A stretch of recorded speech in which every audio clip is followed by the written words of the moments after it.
you are getting trapped in office politics. And the scary part is sometimes you even won't realize that. In this video, we'll understand how the office politics actually exist in the workplace. And the big question is this game even worth playing? Hi everyone, I am Sumit. I've been working into corporate experience for more than 7 years, specifically into human resource space. And through these videos, I want to make you 1% better in your career game. I've seen people very closely climbing the ladder, not because they were talented enough, not because they were skilled enough. And on the other side, I've also seen people like you working tirelessly, doing all the hard work, staying on the top of everything and hitting every deadline, but still are left praying when someone will notice my hard work. Before we dive into how you might get trapped unknowingly in the office politics, it is important to understand office politics is not only about flattering the boss or gossiping. At the workplace, promotions don't really happen purely based on skill. There are two structures in the organization. One that we are familiar with, which is visible to us, that is formal structure, a org chart hierarchy, CEO, VPs, manager, team lead, employees. And other is political structure that talks about who listens to whom, who gets favored, and whose voice matters in the room the most without having big titles. Now let's talk about the most common ways you are getting trapped in office politics. And the scary part is sometimes you even won't realize that. Imagine your team has a group of 5 people, and out of which 3 really hang out with the manager. They go on a coffee break, they go on a lunch break, and now they are slowly forming a vibe, an informal group.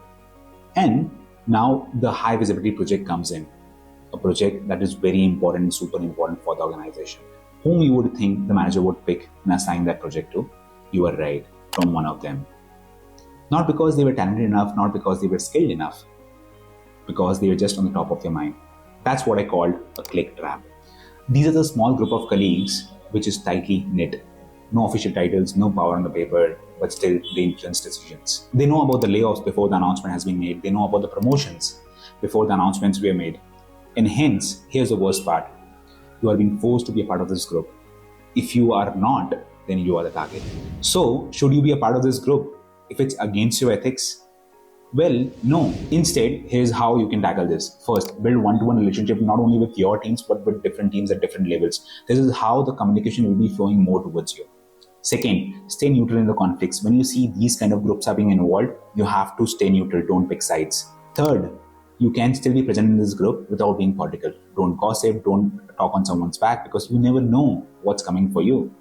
Keep your communications pretty clean. So, we talked about the click trap. But that's not only the trick that is being played behind the scenes. Let me give you another example. Imagine you have to work on a super important report that you have to present to your leadership team. Not only you and your colleague are working on this. Let me introduce you. She is Rachna. She will be working with you on this presentation. And hence, you are thinking on the other side, you will leave no stones unturned and you have crafted each and every slide very perfectly to shine in that meeting.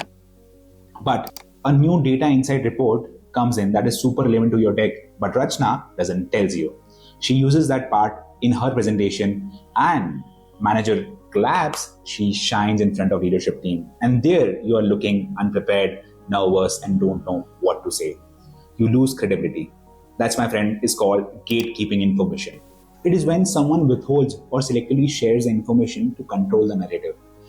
They are trying to make themselves look better while keeping you in dark. And this happens more than you think very often in the workplace. And this is how you can handle the situation very differently.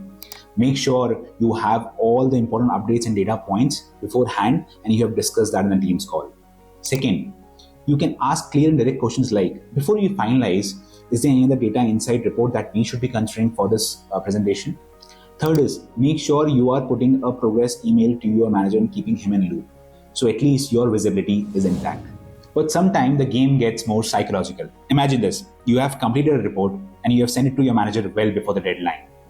And after a week, manager comes and says why didn't you send that report last week? You are holding your team back. And in the moment, you start second guessing yourself. Was I late? Did I really send it? This, my friend, is called gaslighting. This is when someone is trying to make you doubt your own version of events. And this happens more often in the workplace. But in the workplace, it is being shown in the form of twisting the facts and showing you that you are a problem, blaming you for the things that you didn't do. But when this is coming from someone who is in more power or who is your manager, it is even more damaging, because then your confidence takes a hit. Then what you should do? Trust your own version of events. If you felt something was off, trust your gut. And also, the most important corporate advice, document everything. Keep everything in black and white. Third, if still someone is trying to twist your facts and try to blame you, you can say something like, I remember sending that report to you on Tuesday, but if you still want, I can re-forward that to you again. So, it's very tempting. You might have seen gossiping during lunch breaks, right? Or maybe if you're a fresher, you might see when you are going to this corporate experience. But when gossip turns into a blame, suddenly you are a problem. Project deadlines are missed. I am the problem. Clients discontinued the project. I am the problem. I didn't got the tea today. I am the problem. Let's talk about scapegoating. No matter how much you were on the top of everything, no matter how much you were hitting the deadline, no matter how much you have worked so hard, but then you become a problem. It's you because the project failed. And when this happens in front of everyone in a room, you are being blamed. And then over there, you are left unprepared. You are confused what to do, and your confidence shatters. But here is how you can handle this. First, speak up early. Don't wait. If you are seeing that blame is shifting towards you, just speak up. Don't wait for the damage to happen. You can say something like, to clarify, as per me, the testing part was under my responsibility and accountability, and the deployment was under Rachna's scope. Next, own your part and mind it only your part. Take the accountability of the work that you're doing in that project. And you don't have to carry the entire weight when you're seeing others have clearly dropped the balls. Next is build credibility. That is super important. Make sure that you're taking the accountability of your own things that you're doing in that project. Make sure that you're showing up. And over the period of time, it becomes very difficult for other person to shift that blame towards you if you have a solid credibility. Have you ever thought to yourself that I did my job well, I was on top of everything, I met each and every deadline, but why? Why I'm not getting that promotion that I was deserved for? Why I'm not getting that recognition that should be given to me? And trust me, then it hits you hard. The real reason is office politics, the politics that involves backstabbing, gossiping, manipulation, fake friendships. And then you start questioning yourself, why this is happening with me? Should I also be a part of this and play this game?